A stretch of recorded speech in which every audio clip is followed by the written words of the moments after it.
I'm Brittany Lewis with Forbes Breaking News. Senator Catherine Cortez Masto spoke about solar energy on the Senate floor Tuesday. She touted Nevada's, quote, booming renewable energy industry. The Nevada Democrat claimed there are obstacles to efficiently move ahead to meet clean energy and decarbonization goals. Listen in as she outlines those challenges. Thank you, Mr. President. I have, along with my colleague, Senator Rosen, I'm pleased to be able to speak out today. We've both been working throughout our time here in the United States Senate to support Nevada's booming renewable energy industry, including our solar sector, for so many of the reasons that my friend and colleague, Senator Rosen, highlighted right now. There's one thing that is important to also understand, and I want to put this in perspective. You know, in 2020, I helped to secure extensions of the investment tax credit and the residential renewable energy tax credit for solar so that we could increase private sector investments in this critical sector. What has happened is, with this investigation, and don't get me wrong, and I think all my colleagues feel the same way, that under the statute, under the code, the Commerce Department has every right to investigate this circumvention petition. That's not the issue that, for me, we're coming here today. What we're asking the administration to do, at least from my perspective, is pursuant to that very statute, under sub F, the administrator, in this case, the Department of Commerce and their incredible staff, which they do have, working on this, are required to make a determination within 300 days of the petition being filed. Within 300 days of the petition being filed. What we are asking is for that swift determination to be made. And here's why. Because we know in our state, and what I'm hearing from so many of the industry in my state, it is having a chilling effect from us moving forward and being able to move forward to, quite honestly, achieve this administration's goal of aggressive decarbonization targets for this country and for our future. What I do know is this: because of the chilling effect it's having during this period of investigation, there's a couple of things that are happening. The solar industry, right now, everything is on hold. There's concerns that, depending on how the outcome of this investigation rolls out, there could be retroactive tariffs applied to these solar industries, more costs to these solar industries. So, of course, any business is going to say, wait, what? I don't know what the industry of the lay of the land is right now, what my costs are going to be, so I'm going to stop moving forward until I know the results of that investigation. Because if there's retroactive tariffs, retroactive costs to me, I want to be able to know about that as a business owner. Here's the other thing. Because of this chilling effect, because nothing is moving forward, I talked about the fact that we actually passed, under the previous administration in 2020, extensions of the investment tax credit and the residential renewable energy tax credit for solar.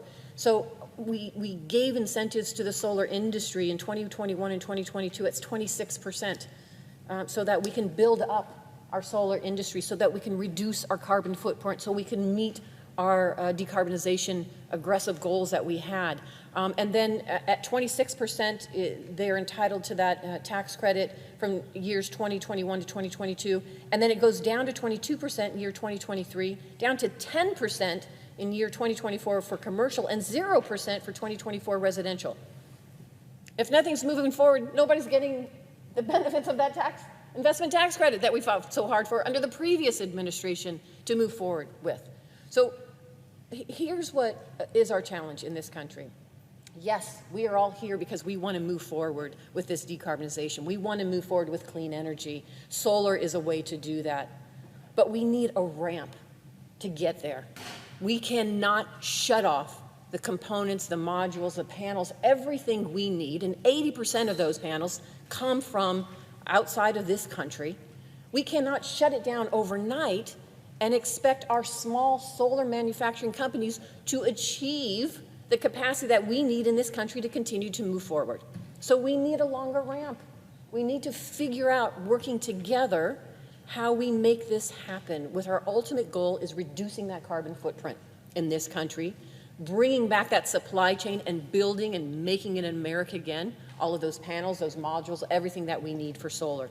But it can't be done overnight. Yes, we've put those investments out there to bring that manufacturing here. Yes, we have a new plant going in Ohio, which is fantastic, but I'll tell you that one plant alone isn't enough to achieve what we need in capacity for the solar industry in this country. So as we stand here, what is happening is that nothing is moving forward. And we are now at potential of losing out potentially to other countries, and slowing down a process that we need to reach our clean energy goals for this country. That's why so many of my colleagues, including in Nevada, but across the country, are coming up and talking with the administration. And what we're just asking is for the administration to understand the challenges that we're facing right now, but at the same time, make a swift, determined investigation and action. Do it quickly, so that we can move forward, so that the solar industry has the information that it needs. And why are we so vocal about this? I will tell you, Nevada's solar industry is the largest in the nation. The industry supports more jobs per capita in my state than in any other, and many of those are union jobs. And they're on hold right now, and nothing is moving forward right now. That is not, I don't believe, the intent of the administration or what we have been trying to achieve here at the end of the day as we look forward to a clean energy economy. I know this industry in my state makes our economy much stronger and more resilient, and solar and other renewables help us meet our climate goals and enhance our energy independence in this country, which we need now more than ever. And investments in renewable energy are lowering energy costs for Nevadans across the state. So right now, my concern is because of the hundreds of union-trained workers whose progress on building out critical solar capacity will be at risk. If they can't get the material they need to move forward quickly, we are slowing down not only the potential to meet that clean energy future, but we are slowing our economy, and we are putting too many of our good-paying union workers out of jobs right now. And so my request, and I believe with my colleagues, was that we are asking the Commerce Department just to make a swift decision here. Yes, they should be doing this. Yes, this is their right under the statute. Yes, the circumvention petition is important so that we can prevent any type of dumping by other countries and flooding our market. Absolutely, I agree. But within the provisions of the trade laws that we have right now and the statute, the Commerce Department rightly does the investigation, but they can do it quickly. And that's all we're asking here, Mr. Chairman. So thank you, and I yield the floor.